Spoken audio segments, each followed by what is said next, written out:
दोस्तों, जिस पीएमएलए कानून का इस्तेमाल करके साहिब विपक्ष के मुख्यमंत्रियों को जेल भेजने का काम करते हैं, इसी पीएमएलए केस में सुप्रीम कोर्ट ने ईडी को ज़बरदस्त फटकार लगाई है। सुप्रीम कोर्ट ने ईडी को फटकार लगाते हुए कहा है कि वह यूनियन ऑफ इंडिया की ओर से कानून के विपरीत दिए गए दलीलों को बिल्कुल भी बर्दाश्त नहीं करेगा।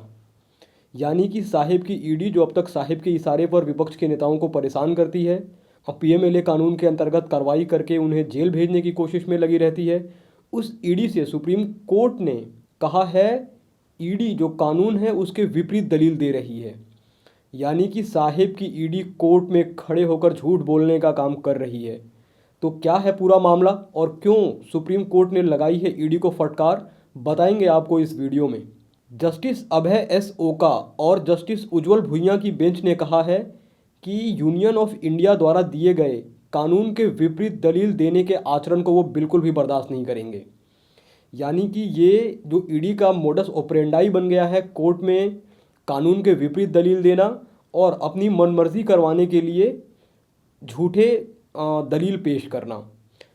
यानी कि साफ मतलब है कि ईडी सीधे तौर पर कोर्ट में कानून के खिलाफ दलील दे रही है। कोर्ट ने इससे पहले एडिशनल सॉलिसिटर जनरल की ज़बरदस्त खिंचाई की थी, जिन्होंने तर्क दिया था कि कड़ी जमानत की शर्तें यानी कि धारा 45 पीएमएलए कानून की एक महिला पर भी लागू होती हैं। कोर्ट ने तब बताया था कि धारा 45 का प्रावधान स्पष्ट रूप से महिलाओं को जमानत के लिए दो शर्तों से साफ तौर पर छूट दी गई है।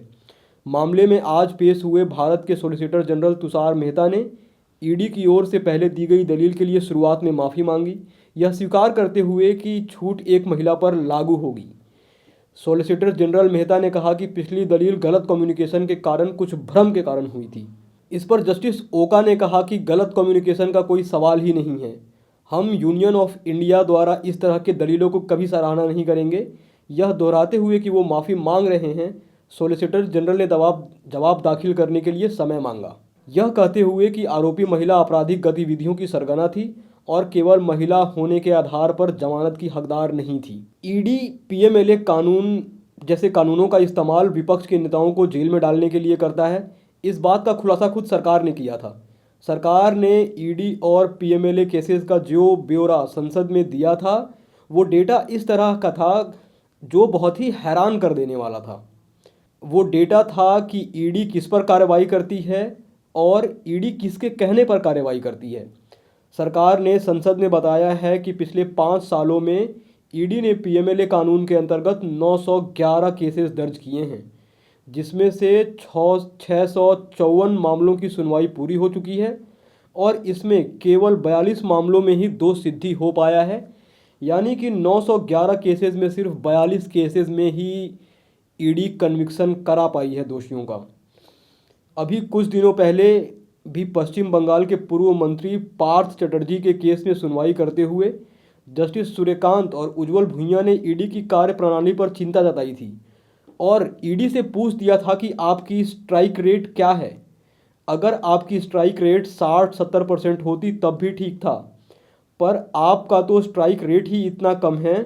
पार्थ चटर्जी पिछले 2.5 साल से मनी लॉन्ड्रिंग केस में बंद हैं और अभी इस केस में ट्रायल भी शुरू नहीं हुआ है। लोकसभा में एक सवाल के जवाब में सरकार ने बताया कि पिछले 10 साल में यानी 2014 से 2024 के बीच 100 मामले 5200 केसेस दर्ज किए हैं, जिसमें से मात्र 40 लोगों को ही सजा दिलाने में ईडी कामयाब हुई है। तो दोस्तों, आप सोचिए कि ईडी का किस प्रकार का खेल खेला जा रहा है।